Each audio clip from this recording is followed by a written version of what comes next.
একটা ছেলে আর একটা মেয়ের ভালোবাসার মধ্যে পার্থক্য কি জানেন?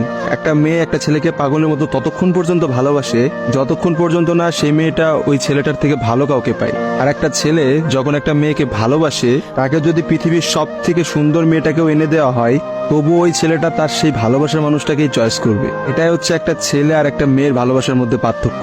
কারণ ছেলেরা কোনো সময় বেটার অপশন খোঁজে না, ছেলেরা সবসময় তার শান্তির জায়গাটা খোঁজে। আর একটা ছেলে একটা মেয়েকে যতটা ভালোবাসতে পারে, একটা মেয়ে তার এক গুণও ভালোবাসতে পারে না। ছেলেদের ভালোবাসাটা ভয়ঙ্কর রকমের সুন্দর হয়, কারণ একটা ছেলে যখন একটা মেয়েকে মন থেকে ভালোবাসে, সেই মেয়েটার থেকে ভালো কোনো অপশন সে কখনো মাথার মধ্যে চিন্তাই করে না। ছেলেদের ভালোবাসার সাথে কারোর ভালোবাসার তুলনা করা যায় না। ছেলেরা তাদের ভালোবাসার মানুষটাকে যেমন অন্য কারোর সাথে সহ্য করতে পারে না, ঠিক তেমনি একটা ছেলে কখনোই তার ভালোবাসার মানুষটাকে রেখে অন্য কোনো মানুষের পিছনে কখনো ঘুরঘুর করে না। ছেলেরা কখনো কোনো বেটার অপশন বা কোনো সুন্দরী মেয়ে দেখলে তার গার্লফ্রেন্ডকে ভুলে যেতে পারে না।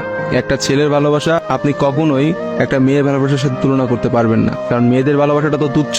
তারা একটু ভালো অপশন পাইলে, তারা একটু ভালো কাউকে পাইলে, বাইরে যেখানে দেখবে যে টাকা পয়সা আছে এমন কোনো জায়গা পেলে মেয়েরা সেখানেই ছুটে। তারা তাদের ভালোবাসার সম্পর্কটাকে ভুলে যেতে কোনো সময়ই নেয় না। একটা মেয়ে যত সহজে একটা ভালোবাসার সম্পর্ক ভুলে যায়, একটা ছেলে কিন্তু অত সহজে তার ভালোবাসার সম্পর্কটাকে ভুলতে পারে না। আপনি একটা জিনিস খেয়াল করে দেখেন তো, রাস্তার মোড়ে মোড়ে কতগুলা পাগল ঘুরে বেড়ায়। সে পাগলগুলোর মধ্যে ছেলেরা বেশি না মেয়েরা বেশি?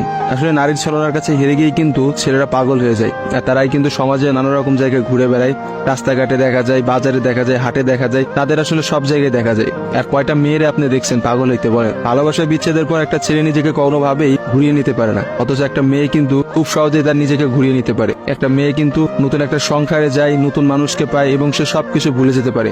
আসলে ভাই, নারীদের ছলনা বোঝার ক্ষমতা না ছেলেদের এখনো হয় নাই। একটা কথা আছে, ইতিহাস কিন্তু সাক্ষী যে নারীরা কিন্তু চরম ছলনাময়ী। আপনি কখনোই একটা নারীর ছলনা ধরতে পারবেন না। একটা ছেলে কখনোই একটা নারীর ছলনা বুঝতে পারে না। একটা নারী আসলে কি করতেছে বা তার মধ্যে কি চলতেছে, এটা কখনোই তার মুখ দেখে বা তার সাথে মিশে আপনি বুঝতে পারবেন না। অথচ একটা ছেলে, সে কিন্তু কখনো ছলনা করে না। ছেলেদের মানুষের মধ্যে কিন্তু কখনো কোনো ছলনা থাকে না। তারা কিন্তু নিঃস্বার্থভাবে তার প্রিয় মানুষকে ভালোবেসে যায়। দিন শেষে দেখা যায় যে প্রত্যেকটা ছেলেই কিন্তু মেয়েদের কাছে ঠকে যায়। দেখা যায় তার ভালোবাসার মানুষটা কিন্তু একটা সময় বলে, তোমার থেকে ওই ছেলেটা অনেক ভালো, তোমার থেকে ওই ছেলেটা